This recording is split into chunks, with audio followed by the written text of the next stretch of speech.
Hello there, welcome to another episode of World of Tanks with Gun Titan, and once again I have to apologise. I have had internet trouble uploading on Monday's video. That's today, so I launched the video on Saturday night, or Sunday night, and when I got up this morning, it was at a 7% upload, so I had to cancel that, and I'm trying uploading through the mobile at the moment. Doesn't seem to be going a whole lot faster. So I don't know when I'm going to get the video up, and I don't know when this one's going to get up either. Hopefully I will manage to get it up on schedule. So I wanted to have another look at the T49.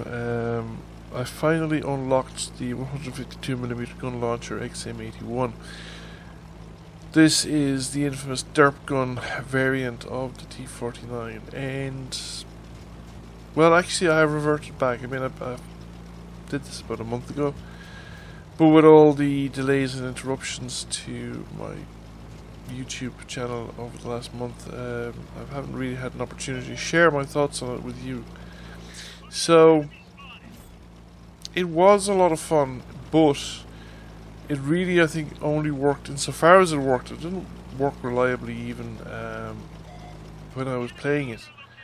But when we had before update 4.7, you had a very strong light tank meta, in that you had usually 3 or 4, 5 light tanks in any given battle, because a lot of people were playing light tanks. A lot of people were pursuing certain mercenary contracts which required the playing of light tanks, and this has changed with update 4.7. It seems to have switched over very heavily to a very heavy tank dominated a game, where the game is dominated actually by Russian heavy tanks, because people are grinding out the new tanks in the Russian line. So under these circumstances, the effectiveness, you would say, of the T49 with the derp gun, with the 152mm Gun Launcher XM81, is much reduced, mostly because of the very poor handling of the gun. I mean, this has probably the worst gun stats I've seen on anything, even artillery. On the move, when you go into scoped mode, the bloom is the size of the screen. The base reload is about 23 seconds. I have it down to about 18.5 seconds. But that's pretty much optimizing the tank for gun handling. I have Brothers in Arms, Snapshots, Smooth Ride, Gun Rammer. Don't have a gun lane drive. I have a vertical stabilizer, I think, as far as I remember.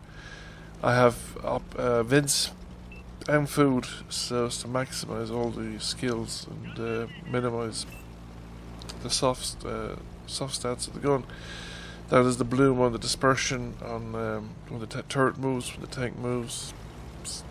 But it's still very poor performance, and your chance of hitting stuff when you're not fully aimed in, unless you're really close, is pretty much minimal. So the reason it kind of worked with the light tank meta previously was when you had a number of light tanks, you see, you could accompany light tanks in, and you could just drive by, go up to point blank range to another lighter tank, or whatever tank the lights were harassing, dump around in at point blank range, drive away into cover, and reload, and come back and do it again. However, when things switched back to heavy tanks, maybe 1 or 2 light tanks in the game, this became a lot less viable as a strategy, simply because you didn't have the accompanying light tank stacked as cover and distraction. You were on your own, so you're the only light tank in the vicinity. Now, if you're patient enough, I suppose you could make it work.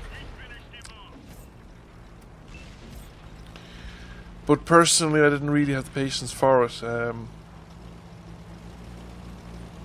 So I switched back to the 90mm gun and played it as a more conventional light tank. It's more reliable, more consistent that way. Otherwise, you tend to have a lot of bad games for the occasional really good game.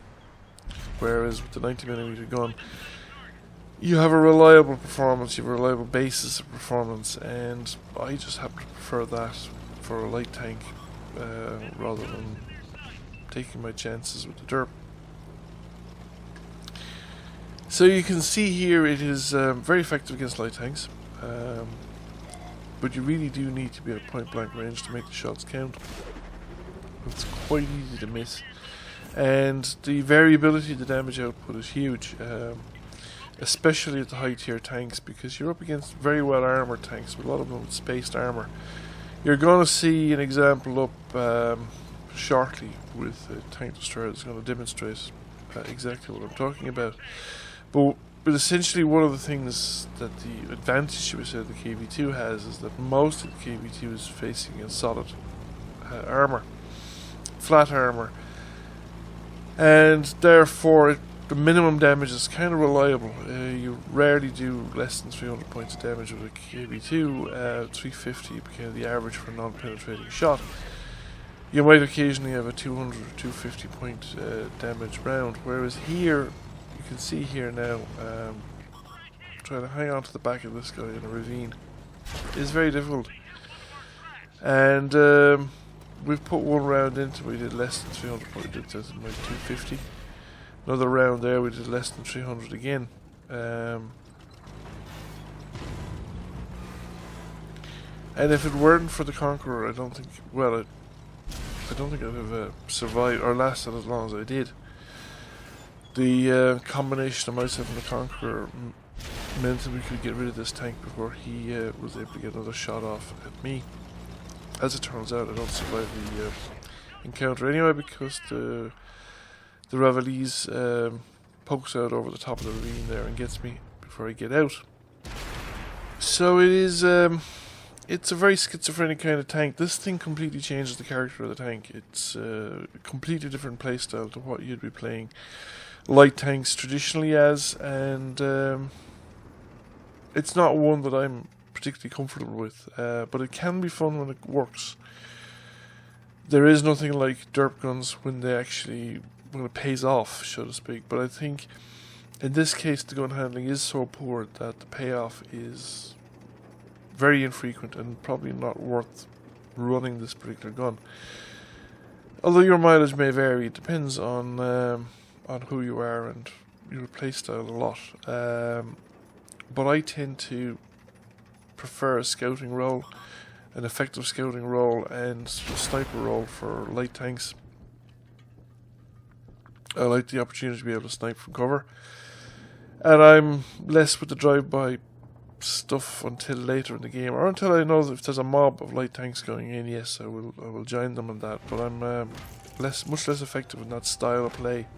So I think the derp gun is probably less useful, although even then I'm not sure how useful it is given the sheer amount of time it takes to reload the gun and the very high variability of the damage that it will do. It would be different if you could rely on it to do 500 or 600 points of damage every time you hit, but you can't at the moment, and this will really affect how you view this particular gun. In this particular game, I managed to snag a Ranger medal, which is quite rare for me. I think I only got 3 of them all told. Because you have to destroy all the enemy light tanks, there has to be at least 3 light tanks, and that's actually not that common. It was pretty common during that particular period of time, where you would get multiple light tanks in the enemy teams. But now we're seem to be reverting back to 1 or 2 light tanks per team. So it's back to the dedicated light tankers rather than everybody playing light tanks at the moment, which I suppose has its ups and downs. It means that there are going to be less YOLOing light tanks probably, because the people who are playing them are probably more likely to be dedicated light tankers rather than the general run of the gamer population.